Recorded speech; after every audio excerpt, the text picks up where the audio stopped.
a buena hora estamos en este debate.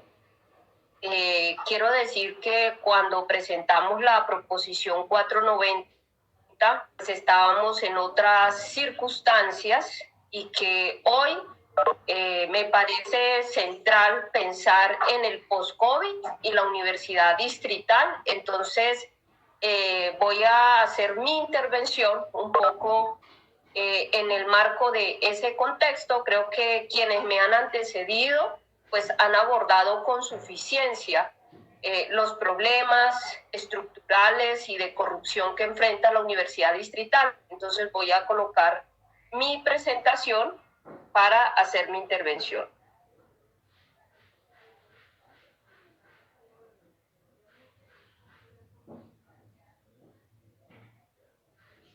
Me parece muy importante, en primer lugar, rescatar el enfoque de derechos en nuestra ciudad y, por supuesto, el derecho a la educación superior como un derecho fundamental del cual se deriva, por supuesto, la gratuidad en la educación superior.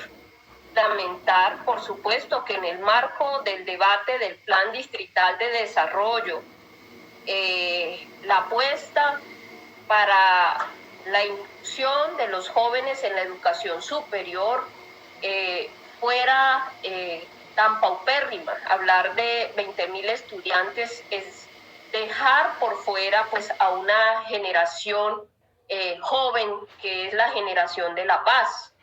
Estamos también, además, en la ciudad más desigual de nuestro país. Creo que la educación en el marco de la pospandemia es un motor fundamental para superar la desigualdad social. En ese sentido, pues yo he querido plantear unas preguntas sobre el rol de la universidad distrital, porque creo que la labor que tiene la Universidad Distrital en un proyecto de sociedad, en un proyecto de ciudad, en generar un sistema de conocimiento que pueda transformar las relaciones sociales de dominación patriarcal, racista, de discriminación, de exclusión, una ciudad donde estamos viendo incluso la porofobia.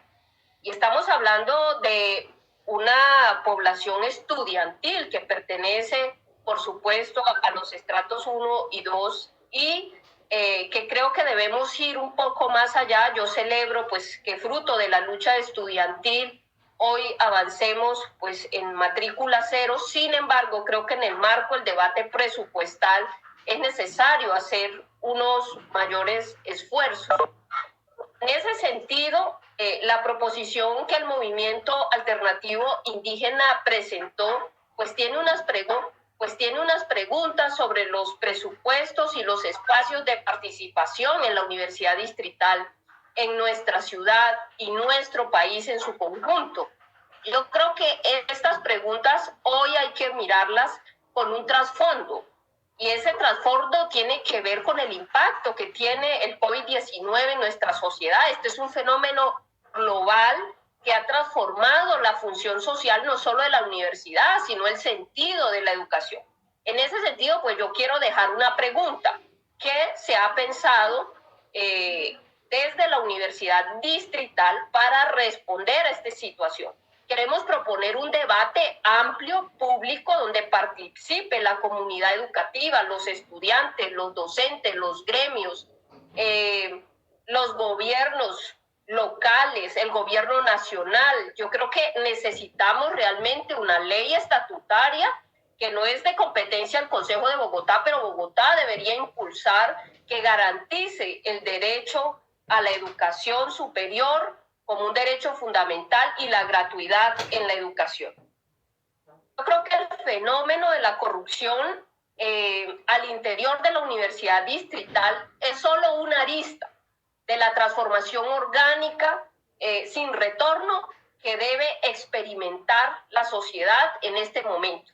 En ese marco, pues el control político a la universidad debería orientarse a preguntar acerca de sus planes de adaptación, que es una pregunta que quiero dejar, ¿Cuáles son los planes de adaptación, innovación y mutación significacional y operativa en la era del COVID-19? Esta es una pregunta para la Universidad Distrital, para la Secretaría de Educación, para el gobierno de Bogotá. Además, me parece fundamental los retos ecoepidemiológicos que tiene nuestra ciudad. Bogotá, región, hoy es un debate donde la Universidad Distrital debe participar. Estamos inmersos en unos ecosistemas, la relación de ciudad y agua, ciudad y ecosistemas. La salud pública depende realmente de la salud de nuestros ecosistemas. Yo creo que es la Universidad Distrital la llamada a tener un proyecto ciudad, región, liderarlos con procesos no solo de docencia, investigación y extensión. Estamos hablando de la extensión como una proyección social y comunitaria de la Universidad Distrital, donde pienso es necesario pensar en la innovación pedagógica. Conozco experiencias que se vienen liderando desde la Universidad Nacional, como Aula Viva para la Paz, donde está el IEPRI, donde está el IDEA, donde están diferentes grupos de investigación. Me gustaría saber si existen similares en la Universidad Distrital. Y si no existen, ¿por qué no existen? Porque creo que realmente pensar en un futuro sustentable requiere también de investigación y de una extensión aplicada.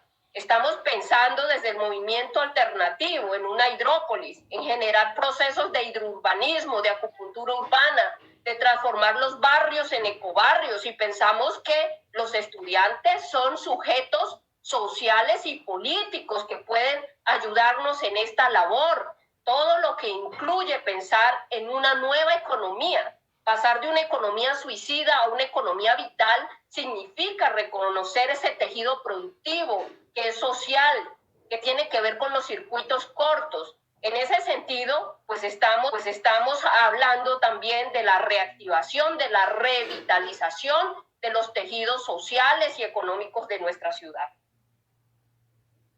Esta noción de extensión universitaria, es decir, la proyección social como canalizadora de la responsabilidad social del ente universitario, queda en cuestión frente a la actual transformación planetaria del sentido de lo público, es decir, los entornos sociales y sus interrelaciones orgánicas.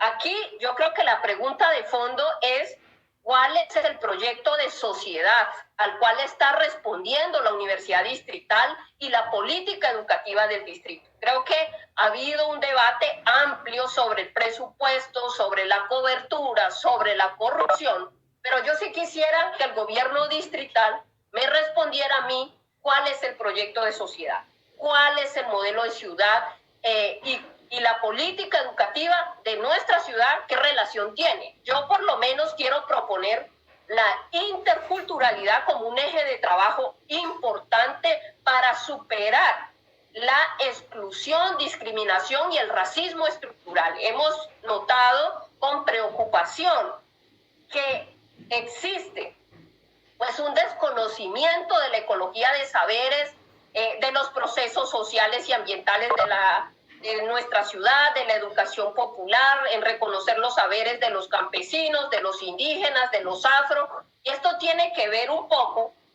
y ahí quiero hacer otra pregunta, la venta de servicios como fuente de autofinanciación del Instituto de Extensión de la Universidad Distrital, como una de las columnas de la estructura universitaria contemporánea.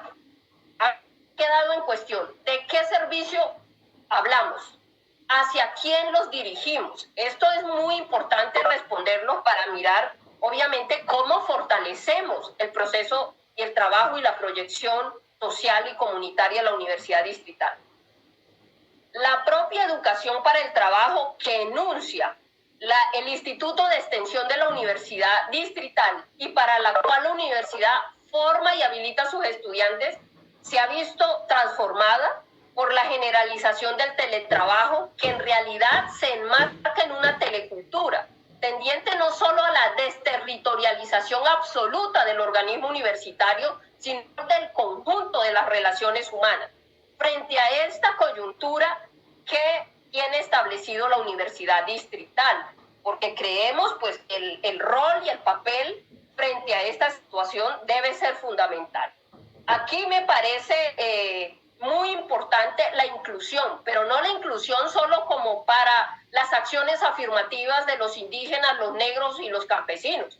Necesitamos la inclusión de las cosmovisiones, de los saberes, incluso el Instituto de Lenguas ya habíamos iniciado en dar lenguas nativas, como la lengua arhuaca que teníamos primero, segundo y tercer módulo, como entendiendo que también la diversidad lingüística de la ciudad es parte del patrimonio.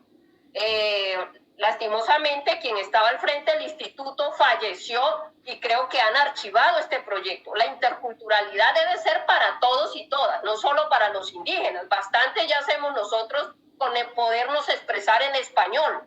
Creo que para entender las cosmovisiones de nuestro país es necesario la inclusión de la ecología de saberes desde el primer grado hasta la universidad, los doctorados, y avanzar pues en un diálogo de saberes que creo que es la base de la paz. Entonces, en los centros urbanos, creo que es necesario dar un paso en otras metodologías, aprender haciendo, en la vivencia en el territorio. Es que Bogotá está enclavada en la cordillera de los Andes, está pensándose en una relación de un sistema de páramos, hay una memoria territorial, hay una biodiversidad, eso tiene que ver con la identidad. Bogotá región es única y desde allí tenemos que pensarnos también una experiencia pedagógica para la vida, que es algo supremamente valioso. Me preocupa mucho el grado de desconocimiento sobre la biodiversidad. En una encuesta que se hacía sobre la cultura, el 99% de los ciudadanos no conoce la biodiversidad. Entonces, si es nuestro mayor patrimonio, ¿hacia dónde está enfocada la educación? Ahora, la interculturalidad no es multiculturalismo, no es tolerancia, es diálogo y valoración del diferente.